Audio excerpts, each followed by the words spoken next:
FES Pakistan के ताउन से regional peace and security dialogue की एक नई सीरीज का एहतमाम किया जा रहा है। इस सीरीज में हम पाकिस्तान के मुख्तलिफ एक्सपर्ट को मदऊ करेंगे जो कि अपनी राय से दुनिया की बदलती हुई सूरत हाल के ऊपर अपना तबसरा देंगे और आपको उसके ऊपर आगाह करेंगे। इस वक्त दुनिया के मुख्तलिफ ममालिक जिसमें इंडिया, पाकिस्तान, अफगानिस्तान, ईरान, चीन, यूरोपियन यूनियन के ममालिक, अफ्रीका, वहाँ पर बहुत सारी चेंजेस हो रही हैं। तो हमारे एक्सपर्ट उन चेंजेस के ऊपर अपनी राय से आपको आगाह करेंगे। अगर उनकी राय आपको पसंद आती है तो FES के नीचे दिए गए जो लिंक्स हैं उनको आप लाइक करें, सब्सक्राइब करें और उस पर अपनी राय का इजहार करें। FES पाकिस्तान पिछले 30 सालों से जमहूरियत और जमहूरियत को परवान चढ़ाने वाली बाकी इक़दार के ऊपर काम कर रहा है और हम आगे भी इस पर काम करते रहेंगे।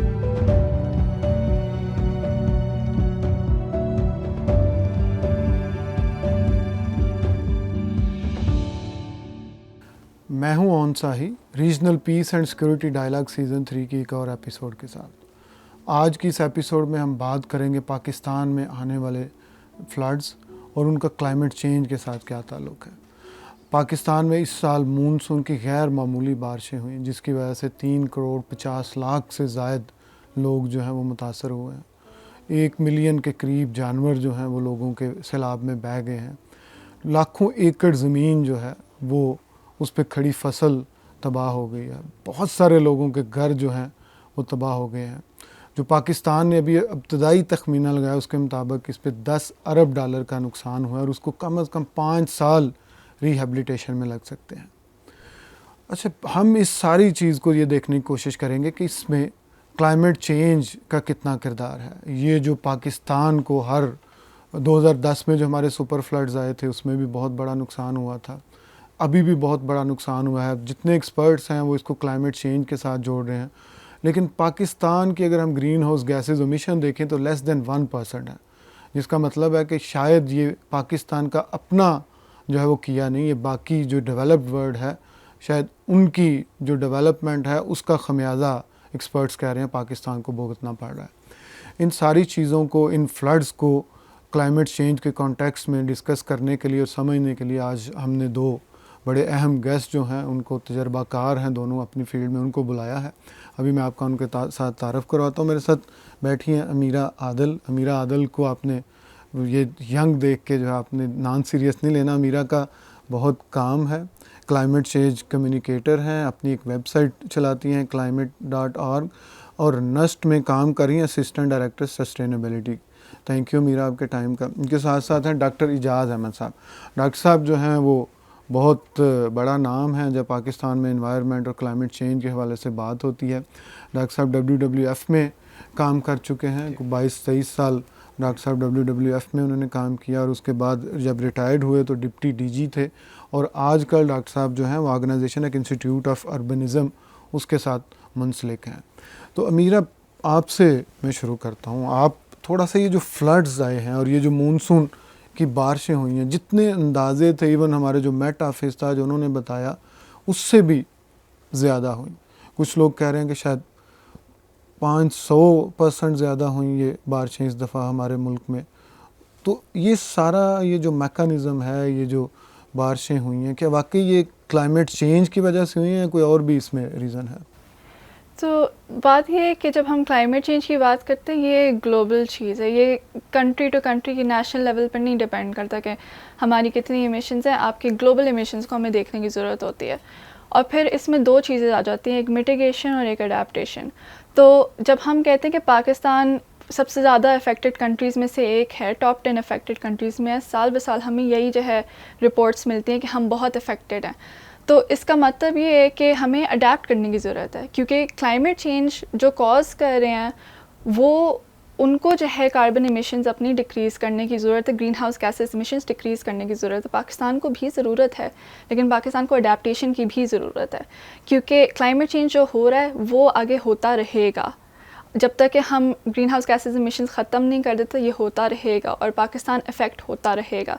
तो इस इफ़ेक्ट को जो है कम करने के लिए, अब्जॉर्ब करने के लिए हमें अडेप्टेशन की ज़रूरत है। अगर हम ये बड़ा अच्छा आपने चलें शुरू में इस पॉइंट पे अगर हम स्वात और इस तरफ देखें, 2010 में जो सुपर फ्लड्स आए थे उस दौरान जिस तरह का नुकसान हुआ था, इस दफ़ा भी उसी तरह का हुआ है कि दरिया के ऊपर वही होटल पिछली दफ़ा 2010 में भी गिरा था, वही अभी गिरा है।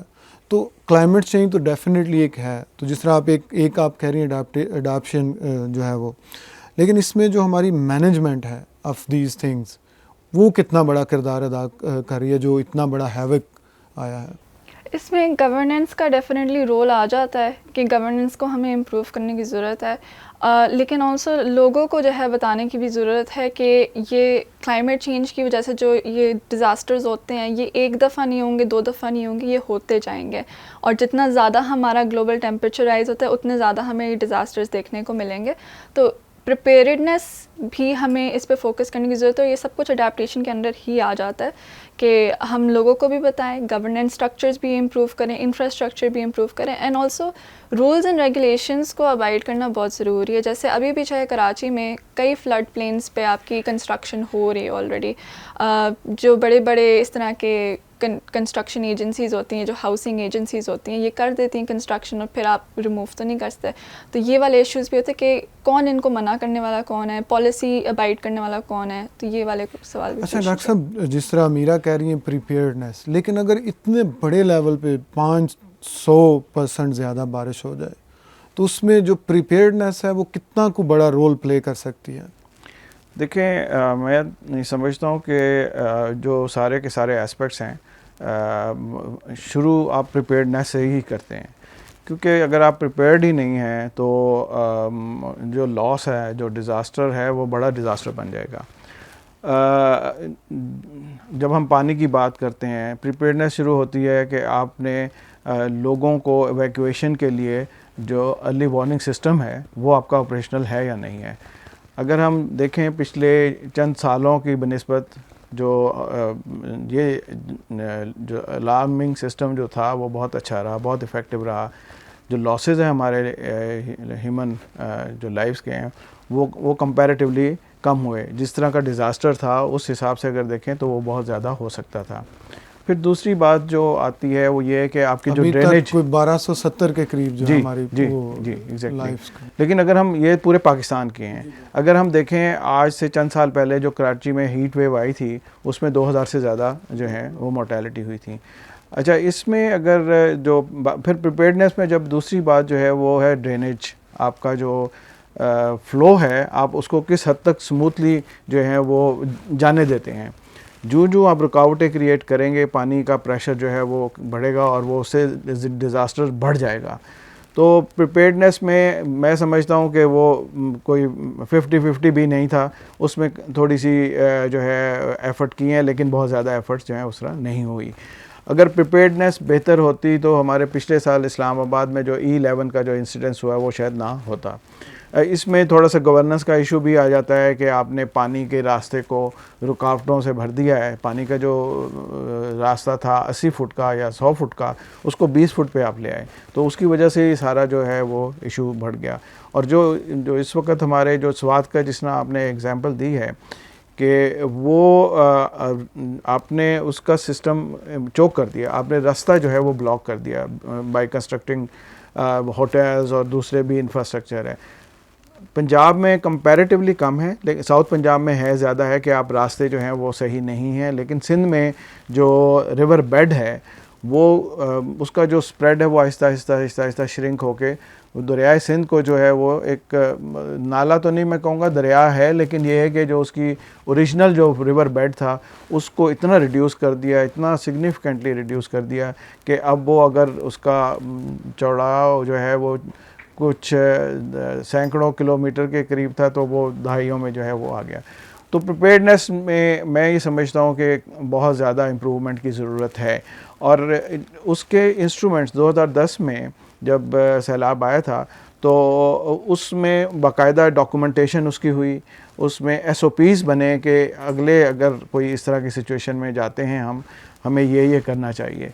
वो नहीं हुआ। तो अनफॉर्चुनेट उसमें मुझे मैं दोबारा अपने बेसिक एक सवाल की तरफ आऊँगा कि ये आपने भी हीट वेव का जिक्र किया कि कुछ अर्सा पहले तक हम हीट वेव सह रहे थे, उसके बाद ये सुपर फ्लड्स आ गए। तो ये पाकिस्तान की लोकेशन का कोई है उसमें भी इस तरह का वो भी रोल प्ले करती है? जी, मेरे ख्याल में साइंटिस्ट जो हैं, जो रिसर्चर हैं, वो ये कहते हैं कि जो हमारी जियो फिज़िकल कंडीशंस हैं वो इस चीज़ को काफ़ी सपोर्ट करती हैं, जो क्लाइमेटिक जो कंडीशंस हैं। आप अगर हिस्टोरिकली देखें, बलूचिस्तान में बहुत दफ़ा ऐसा हुआ कि एक्सट्रीम ड्राउट कंडीशन में हम, और उसके साथ ही जो पंजाब और सिंध का जो इलाका है वहाँ पे फ्लड्स के सिचुएशन से हम गुजर रहे हैं। अभी इसमें भी जून तक हमारा ड्राउट था, मार्च सेब के सारे बागात जो हैं वहाँ एग्जैक्टली मार्च अप्रैल मई जो है दुनिया के जो गर्म तरीन शहर थे वो पाकिस्तान के थे। तो वो और फिर अब अगली जो कुछ प्रिडिक्शंस, कुछ स्टडीज़ ये कहती हैं कि सितंबर जो एंड में हो सकता है फिर हीट वेव जो है वो आए, और उसके साथ साथ एक और जो स्पेल है बारिश का वो भी आने के जो है वो चांसेस हैं। तो हमारे अगर हम देखें जी, हमारे हाईएस्ट माउंटेन रेंजेस और फिर स्नो जो है हमारे पास, अगर आप पोलर रीजन के अलावा देखें तो मैक्सिमम जो आपका जो स्नो है, स्नो कवर है ग्लेशियर की फॉर्म में, फ्यू थाउजेंड ग्लेशियर्स हैं वो हमारे हैं। और फिर आप एकदम अगर आप जो 1000 किलोमीटर 1500 किलोमीटर दूर जो है बहरा अरब है, अब बहरा अरब में का भी जो वो कहते हैं जो सरफेस टेम्परेचर है is higher than Bay of Bengal. तो वो जो मूवमेंट, फिर हमारे इस बार जो ये मानसून था, ये एक अर्ली मानसून था हमारे, जनरली जो है वो जुलाई में शुरू होता है। इस दफ़ा एक और चीज़ हुई, मौसम बहार आया ही नहीं। अब एग्जैक्टली एकदम जो है वो गर्मी पे आ गया। बिल्कुल बिल्कुल। हम बल्कि ये जो अलार्म्स कुछ कहीं से आपको मिल रहे थे, उसके बावजूद प्रिपेयर्डनेस पे को बहुत ज़्यादा तवज्जो दी गई, या उस वक्त लेट था ये प्रिपेयर्डनेस? आई थिंक प्रिपेयर्डनेस की जब हम बात करते हैं, it's a long term process. आप फ़ौरन महीनों में चीज़ें तो नहीं डेवलप करते, बट देन अगर हमें 12 साल मिल गए थे 2010 के बाद, 12 साल हमें मिले थे कि जिसमें हम जो हैं अपने आप को बहुत अच्छे तरीके से प्रिपेयर कर सकते हैं। बहुत सारी चीज़ें तो बहुत छोटे लेवल पे आप कर सकते हैं। आप ड्रेजर लेकर 10, 12, 20, 25 जितने भी ड्रेजर लगा के अगर आपने एक जो ड्रेनेज नाला है उसको अगर आप साफ़ कर देते हैं तो आपके बहुत से मसाइल हल हो सकते हैं।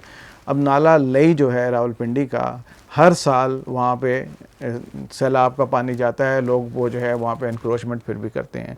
हालांकि पता है कराची की एग्जांपल्स हमारे पास मौजूद हैं कि वो जो है जो बारिश जब होती है उसका जो पानी खड़ा होता है उसमें मेन रीज़न यही है कि वहाँ के जो भी नाले हैं वो आप साफ़ नहीं कर रहे हैं, उनको सही तरीके से साफ़ नहीं कर रहे, या उनके आपने कब्जा करके उस पे उसके एग्जैक्टली मतलब ये दोनों पहलू हैं। एक तो जहाँ जो एग्जिस्ट कर रहे हैं वो साफ़ नहीं है, और दूसरा जो है इंक्रोचमेंट इतनी हो गई है कि घर वहाँ पे जो है वो। अच्छा मीरा डॉक्टर साहब ने अभी ग्लेशियर्स की बात की, हमारे पास पोलर रीजन के बाद सबसे ज़्यादा ग्लेशियर्स हैं, और जो कि बड़ी अच्छी बात है, लेकिन इस वक्त वो शायद हमारे लिए बहुत बड़ा ख़तरा भी बन चुके हैं क्लाइमेट चेंज की वजह से। 3000 के करीब जो हमारी ग्लेशियर्स झीलें वो जो बन चुकी हैं, और उसमें 30 जो हैं वो कहते हैं किसी वक्त भी एक्सप्लोड कर सकती हैं। तो ये जो ग्लेशियर्स हैं ये सारा, तो इसमें क्या सिर्फ जिस तरह आपने शुरू में भी कहा कि फिर हमारे एक तरफ इंडिया है, एक तरफ चाइना है जो कि one of the most polluters हैं इस दुनिया में, तो क्या वो जो दोनों करते हैं उसका भी डायरेक्टली हम पे जो असर पड़ता है, और ये ग्लेशियर्स जो हैं ये हीट अप होते हैं और झीलें बनती हैं? जब हम एमिशंस की बात करते हैं तो हम किसी एक कंट्री को पिन पॉइंट नहीं कर सकते। आपकी पूरे क्योंकि आपके अर्थ के अराउंड एक हवा है, एटमॉस्फेयर है, उसके अंदर सब जब एमिशंस कर रहे हैं, आप एक कैलकुलेट नहीं कर सकते कि किस मतलब इस इधर जो है एमिशंस जो है ये हमारी चाइना की वजह से हो रही हैं या इंडिया की वजह से हो रही हैं। जो बिग पोल्यूटर्स हैं जो जिसमें चाइना, इंडिया, यूएस, जापान और इस तरह के कंट्रीज शामिल हैं, तो इन सब की वजह से ये हो रहा है, जिसकी वजह से हम ये भी कहते हैं कि हमें क्लाइमेट रेपरेशंस और क्लाइमेट फाइनेंस पाकिस्तान को ज़्यादा मिलना चाहिए। बट ये किसी की फ़ॉल्ट नहीं है। पर्सनली एक ग्लोबल जो लार्ज एमिटर्स हैं उनको जो है चाहिए कि वो अपनी एमिशंस रिड्यूस करें, लेकिन बात सिर्फ ये आ जाती है कि जितना ये क्लाइमेट चेंज हो रहा है, जो ग्लेशियर लेक आउटबर्स्ट फ्लड्स की बात जो आप करें, ग्लेशियर लेक्स जो बन रही हैं ये बनेंगी अब, क्योंकि टेम्परेचर तो already I think 1.5 degree cross करेगा ही करेगा। बल्कि इस दफ़ा तो जैकबा बाद में को 53-54 तक पाकिस्तान में गया है, और इवन गिलगित में भी बहुत ज़्यादा टेम्परेचर गया है। तो ग्लोबल टेम्परेचर तो राइज करेगा जब तक कि हम खुद इसको रोकेंगे नहीं। लेकिन ये जो इतना बड़ा फिनोमेना है, तो क्या इसको एक मुल्क अपने तौर पे मिटिगेट कर सकता है? क्या इसमें रीजनल जो जैसे पाकिस्तान है तो इंडिया, चाइना, पाकिस्तान, ईरान, उन सबको मिल के करना पड़ेगा, या अलग अलग से मुल्क जो हैं वो कर सकते हैं आपस में इसका मिटिगेशन? और पर्सनली हमें चाहिए कि हम अडेप्टेशन की तरफ भी फोकस लाएं मिटिगेशन के साथ साथ, क्योंकि अभी तक जो जितना मुझे पता है कि मिनिस्ट्री ऑफ क्लाइमेट चेंज की तरफ से जितने भी इनिशिएटिव्स आते थे, जैसे 10 बिलियन ट्री सुनामी है, वो मिटिगेशन की तरफ ज़्यादा है कि आप चाह रहे हैं कि आपके इमिशंस रिड्यूस हों। अगर आप इलेक्ट्रिक व्हीकल्स लाते हैं, आप चाह रहे हैं कि आपके इमिशंस रिड्यूस हों, लेकिन हम अडेप्टेशन कहाँ करें? अडेप्टेशन भी रीजनल लेवल पे अगर हों तो वो बेहतर है, या इंडिविजुअल कंट्रीज़ करें? तो डेफिनेटली कोऑर्डिनेशन से तो काफ़ी बेहतर हो सकती हैं चीज़ें, आप बेस्ट प्रैक्टिसेस एक्सचेंज कर सकते हैं। और सिंस आपके रीजन ऐसा है कि आपके सिमिलर प्रॉब्लम्स हैं, तो इंडिया में भी और आपके अफ़गानिस्तान से भी आपके कुछ, तो अगर रीजनल कोऑपरेशन हो तो उससे इम्प्रूवमेंट हो सकती है। बट ये हम अपने तौर पे भी कर सकते हैं, क्योंकि अडेप्टेशन सिर्फ क्लाइमेट चेंज तक लिमिटेड नहीं होती, इट्स पूरे एक ऑल अक्रॉस आपकी एफर्ट होती है, उसमें आपकी सिस्टम स्ट्रेंथनिंग आ जाती है, आप अकाउंटेबिलिटी लें, आप इन चीज़ों पे फोकस करें तो आपकी अडेप्टेशन ऑटोमेटिकली इम्प्रूव होगी। अच्छा सर, इस सैलाब ने ये जो फ्लड्स हैं इन्होंने बहुत बड़ा नुकसान किया इंसानी और उसके बाद आपकी प्रॉपर्टी का, लेकिन जो सबसे बड़ा नुकसान हुआ रूरल इकानमी का हुआ है। तो मुझे ये बताएं कि ये जब अडेप्टेशन की बात आती है तो जो रूरल इकानमीज़ हैं या जो रूरल कम्युनिटीज़ हैं, उनके साथ बैठना और उनके जो इंडिजिनस नॉलेज है उसको इनकॉर्पोरेट करना कितना अहम होता है इसमें? देखें, जो इंडिजिनस नॉलेज है ये कोई बहुत शॉर्ट टर्म चीज़ें तो है नहीं। Indigenous knowledge is based on maybe century old traditions, जो कि प्रैक्टिसेस ऑलरेडी एग्जिस्ट कर रही थी और कामयाब थी। तो मैं ये समझता हूँ कि ये जो है इनको तो उस सारी प्लानिंग का और जो भी स्कीम फॉर फ्यूचर डेवलप होती हैं, इंडिजिनस नॉलेज, इंडिजिनस प्रैक्टिसेस जो है वो उसका हिस्सा लाजमन होना चाहिए। और जो अगर हम कम्युनिटी के साथ नहीं बैठेंगे, जो इस वक्त मैं ये समझता हूँ कि सबसे बड़ा जो इशू अगले चंद माह में बनने वाला है वो फूड सिक्योरिटी का है। और जब तक आप लोकल कम्युनिटीज़ के साथ अपने आप को इन्वॉल्व नहीं करेंगे, इंगेज नहीं करेंगे, उनकी जो विजडम है वो नहीं इंक्लूड करेंगे, उस वक्त तक शायद हम वो उस तरह की कामयाबी हासिल नहीं कर सकेंगे। अच्छा, एक चीज़ जो अभी हम बात कर रहे थे आप अडॉप्टेशन और उसके हवाले से मिटिगेशन के हवाले से, मैं ये समझता हूँ कि ये जो है इसमें अडॉप्टेशन के हवाले से ख़ास तौर पर जब हम बात करते हैं एग्रीकल्चर प्रैक्टिसेस की, आई थिंक वो बहुत ज़रूरी है। अदरवाइज़ हम वो शायद नई नई टेक्नोलॉजी तो वो ले आएँ, लेकिन अल्टीमेटली जो है वो इश्यूज़ जो हैं वो हम उसको सॉल्व नहीं कर सकते। ये स्मॉग का इशू जो है उसमें शायद मेरा अपना असेसमेंट ये है कि शायद जो टेक्नोलॉजी की वजह से हमें ये इशू जो है वो ज़्यादा, क्योंकि वो जो पैडी के जो हस्क्स वो जो जलाते हैं उसकी एक वजह यह है कि मैकेनाइज सिस्टम जो है हमने उसको फॉलो कर रहे हैं और उससे वो एक लेवल तक जो है वो जो उसका चावल का जो सिट्टा होता है वो उसको काटता है। उसके बाद जो आपकी क्रॉप है, जो वो जिसको पराली कहते हैं, जो स्टबल्स हैं वो वहीं पे रहते हैं, जबकि पहले ऐसा नहीं होता था। पहले वो जो है उसकी बेस तक जो है वो काटा जाता था और वो उसका इस्तेमाल होता था। तो ये ऐसी चीज़ें हैं जिसको थोड़ी सी रिसर्च करके और उसकी बेस पे हम जो है वो किसी ख़ास नतीजे पे पहुंच सकते हैं। सर, रिस्पांस पे आखिरी जो है वो बात करते हैं। रिस्पांस जो गवर्नमेंट ऑफ पाकिस्तान का, अगर हम वज़ीर आज़म को देखें वो तो बहुत एक्टिव हैं, हर जगह जा भी रहे हैं, लेकिन अडाप्टेशन भी, मिटिगेशन भी, लेकिन रिस्पांस जो है उसके बारे में आप बताइए कि क्यों ज़रूरी है वज़ीर आज़म का हर जगह पे जाना? ये जो सिस्टम्स हैं, गवर्नेंस सिस्टम है, ये इनकॉर्पोरेट ये सारी चीज़ें नहीं होनी चाहिए? ये तो देखें, इंटीग्रेटेड अप्रोच तो होनी चाहिए। हर जो डिस्ट्रिक्ट लेवल पे जो DDMA जिसको कहते हैं, NDMA के जो PDMA है प्रोविंशियल और डिस्ट्रिक्ट लेवल पे जो हैं, ये उनके जो है ना अगर रोल जो है वो स्ट्रॉन्ग हो जाएं, आपके वो उनको फैसिलिटेट अगर हम करें, उनको स्ट्रेंथन करें, उनकी कैपेसिटी बढ़ाएं as far as human resource concern, as far as जो मैकेनाइजेशन है, जो इस किस्म के, वो अगर वो सही तरीके से काम कर रहे हैं, डिस्ट्रिक्ट मैनेजमेंट सही काम कर रही है, तो फिर तो जाने की ज़रूरत नहीं है। लेकिन एक जो सिंपैथेटिक चीज़ होती है कि लोगों लोगों को ये बताना कि हम आपके साथ हैं, we are part of you and we are not leaving you alone, I think उसके लिए जो है उसकी बड़ी वैल्यू होती है कि अगर एक साथी में मेरा पड़ोसी मुझे ढारस दे रहा है तो वो काफ़ी हद तक हेल्पफुल होता है। लेकिन एक चीज़ मैं ये समझता हूँ कि ये जो इनिशियल स्टेज पे जब ये था, जो सिचुएशन थी, अगर उस वक़्त ही अवेयरनेस दी जाती मीडिया के थ्रू तो शायद ये लॉसेस जो हैं वो कंपैरेटिवली कम होते। ये इशू जो तकरीबन 1.5 महीना अब उसको हो गया है, जिस वक़्त वो हेलीकॉप्टर का क्रैश हुआ, ये हुआ वो हुआ, उस वक़्त किसी किस्म का कोई भी इतनी पैनिक की सिचुएशन या अर्जेंसी जो है वो नहीं दिखाई गई। जबकि अगर उस वक़्त ही दिखाना शुरू करते और ऐसे एक्शन लिए जाते तो शायद हम बहुत सारे जो है डैमेजेस से बच जाते, जानें जो हैं वो शायद कम जो है उससे ज़ाया होती।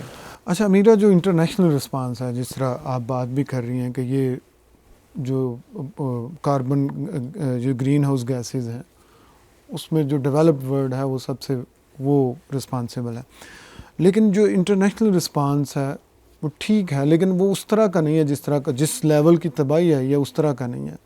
तो किस तरह कोई मैकेनिज़्म बनाया जा सकता है कि इंटरनेशनल कम्युनिटी भी इसका हिस्सा बने, क्योंकि स्पेशली वो मुल्क जो सबसे बड़े पोल्यूटर्स हैं वो भी इसका हिस्सा बने और पाकिस्तान को हेल्प आउट करें इस डिज़ास्टर से निकलने के लिए।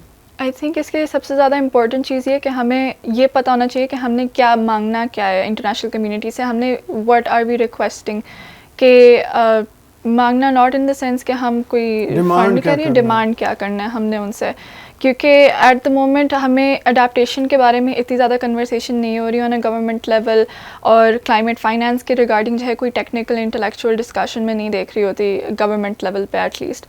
अब हर साल जो है ये कॉन्फ्रेंस ऑफ पार्टीज़ जो होती है, जो इस साल अभी COP27 इजिप्ट में होगा, इसमें जाके फिर गवर्नमेंट ने पार्टिसिपेट करना है, डील्स बनानी है, ट्रीटीज़ बनानी है। तो गवर्नमेंट का काम है कि वो एक तो कैपेसिटी बिल्डिंग अपने अंदर करें एंड वो अंडरस्टैंड करें कि हमने एज अ गवर्नमेंट उन्होंने क्या जो है डिमांड्स करनी है from the international community. And also इसमें एक और इंटरेस्टिंग बात ये आ जाती है कि अभी हम क्लाइमेट रेफ्यूजीज़ की बात नहीं कर रहे। जो हमारे पास अभी रेफ्यूजीज़ आ रहे हैं, दे नीड टू बी, ये हमें डिफरेंटली इनको डील करने की ज़रूरत है, क्योंकि ये नॉर्मल रेफ्यूजीज़ नहीं है, क्लाइमेट चेंज की वजह से रेफ्यूजीज़ क्रिएट हुए हैं। तो ग्लोबली एक डिफरेंट इनके लिए सेट ऑफ रूल्स वगैरह होना चाहिए, जैसे कि इंटरनेशनल कम्युनिटी में बात भी होती रहती है इस बारे में। तो पाकिस्तान के अंदर one of the first examples of mass level climate refugees अभी आ गए हैं। ये बड़ा अहम पॉइंट है, और ये जो माइग्रेशन है और हम इसके साथ जो जुड़े हुए हैं इश्यूज उन पे बात ही नहीं करते। एक तो क्लाइमेट रेफ्यूजीज़ हैं या जो क्लाइमेट रिलेटेड माइग्रेशन है, लेकिन क्या ये सिक्योरिटी का भी एक इशू बन सकता है, यही जो सैलाब जो है आप हमारे यहाँ हैं? देखें, अब जब हम सिक्योरिटी की बात करते हैं तो वो उसमें अब तो इकोनॉमिक्स, फूड सिक्योरिटी और सारी चीज़ें जो हैं वो आती हैं। और जब हम माइग्रेशन की बात करते हैं, माइग्रेशन के साथ बहुत सारे सोशल इश्यूज़ भी लिंक्ड होते हैं, क्योंकि अगर आप देखें कि एक शख्स अगर कोस्टल एरिया से केटी बंदर से आ रहा है, उसके जो बड़े लिमिटेड स्किल्स हैं कि उसने जाना है समंदर में मछली पकड़नी है और मछली पकड़ के आ जाना है। लेकिन जब वो ही माइग्रेट करके कहीं अर्बन एरिया में आता है या कहीं और जो किसी रूरल एरिया में आता है जहाँ पे एग्रीकल्चर है, उसकी वो लर्निंग ही नहीं है, उसके स्किल्स ही नहीं है उसके पास, तो अल्टीमेटली वो क्या करेगा? वो बेरोज़गार होगा या फिर वो किसी ऐसे प्रोफेशन में चले जाएगा जो कि जिसमें सिचुएशन कोई ऐसी बने कि लोग उसको पसंद ना करें। तो ये तो एक और ultimately this will cause conflict. तो वो इश्यूज़ जो हैं ये तो बहुत ज़्यादा हाईली इंटीग्रेट होते हैं, और फिर सिक्योरिटी के जो इश्यूज़ हैं वो अगर आप एक जगह पे इस तरह देखें तो यही प्रैक्टिसेस मुख्तलिफ़ जगहों पे वो बढ़ती रहेगी। डॉक्टर साहब, वे फॉरवर्ड क्या है? आई थिंक वे फॉरवर्ड अगर हम ब्रॉडली देखें तो हमारे जो नीयतें ठीक कर लें और ये देखें कि जहाँ पे हमने मिटिगेशन करनी है, जहाँ पे हमें जो प्रिपेयर्डनेस के लिए जो टूल्स हमारे पास मौजूद हैं हमने करने हैं, तो अगले सैलाब में अगर इस बार जो है वो 1200-1500 लोगों के जो डेथ हुई है और लॉसेस बहुत ज़्यादा हुए हैं, हमें वो जो है ना 1 या 200 पे लाने की ज़रूरत है इसी स्केल का। अगर हम वो करने में कामयाब है तो मैं समझता हूँ, और उसके लिए आपको प्रिपेयर्डनेस, आपको जो भी पैराफिनेलिया की ज़रूरत है वो उसके लिए एफर्ट करने कोई क्रॉपिंग पैटर्न जो है और ये आई थिंक उसमें भी कुछ change करने वो बिल्कुल हो सकता। क्रॉपिंग पैटर्न के अलावा अब चूँकि ये बहुत सारे इश्यूज इसके साथ लिंक्ड हैं। पानी आपका जो है आज से चंद माह पहले तक जो है ड्राउट की कंडीशन में थे। आपका जो वाटर टेबल है अर्बन एरियाज़ में वो बिल्कुल जो है नीचे चले गया था। लोगों ने जो बोर किए हुए थे वो सूख गए थे। तो ये तो इश्यूज ऐसे हैं जिनके लिए जो देखने की ज़रूरत है। और फिर अब क्रॉपिंग पैटर्न की फिर क्रॉप्स, एक तो क्रॉपिंग पैटर्न, दूसरा क्रॉप्स की सिलेक्शन जो है ये भी बड़ा ज़रूरी है, क्योंकि जो अब ये जो मैं समझता हूँ वीट के लिए हमें बड़ा ही रिगरस जो है काम करने की ज़रूरत है। आपका राइस की क्रॉप तकरीबन जो है वो बहुत सारे इलाकों में ख़त्म हो गई है। वीट तो जो है वीट आने के लिए भी हाँ शायद जी, ज़मीन तैयार ना हो। जी, आपका क्या ख्याल है नीरव, वे फॉरवर्ड क्या है? आई थिंक 2010 जो फ्लड्स आए थे उसके बाद इतनी सारी ऑर्गेनाइजेशंस ने वे फॉरवर्ड के डॉक्यूमेंट्स बनाए थे। अगर हम सिर्फ इम्प्लीमेंटेशन कर लें उनकी तो मसला ख़त्म हो जाएगा। तो बस जो हम बातें करते हैं उस पर एक्शन भी हो, that's the way forward. Stakeholders, आखिरी सिर्फ स्टेक होल्डर्स कौन कौन हैं जिनको इकट्ठा बैठना पड़ेगा? उसमें कम्युनिटीज़ की कितनी अहमियत है जब इसके बारे में बात हो, अडाप्टेशन और मिटिगेशन? मेरे ख्याल से सबसे ज़्यादा कम्युनिटीज़ के रोल होता है। जो अफेक्टेड लोग हैं वही अपनी स्टोरी सबसे अच्छी समझा सकते हैं और सुना सकते हैं। तो जब तक कि वो टॉक में इंगेज नहीं होंगे तो हमें सही तरह से समझ नहीं आ सकती कि उनको ज़रूरत किस चीज़ की है। बहुत बहुत शुक्रिया डॉक्टर साहब आपका, बहुत शुक्रिया मीरा आपका। जी बिल्कुल, आपने देखा दोनों एक्सपर्ट्स जो हैं दोनों एग्री हैं कि हमें अडाप्टेशन की तरफ जाना पड़ेगा, हमें लोकल कम्युनिटीज़ को इन्वॉल्व करना पड़ेगा पॉलिसी मेकिंग में। जब भी सैलाब और इस तरह की जो क्लाइमेटीज़ नेचुरल उनकी बात होती है, उनको मिटिगेट किस तरह करना है, तो उसमें हमें आप साइंटिफिक नॉलेज तो शामिल करना ही करना है, लेकिन जो इंडिजिनस नॉलेज है, जो इंडिजिनस विजडम है, उसको भी शामिल करना है। तो वही वे फॉरवर्ड है जो मेरे एक्सपर्ट्स हैं उनके मुताबिक, और मेरा भी यही ख्याल है कि यही वे फॉरवर्ड है। तो आप लोगों का भी बहुत शुक्रिया जुड़े रहने का। आपसे मुलाकात होगी अगली एपिसोड में एक नए टॉपिक के साथ।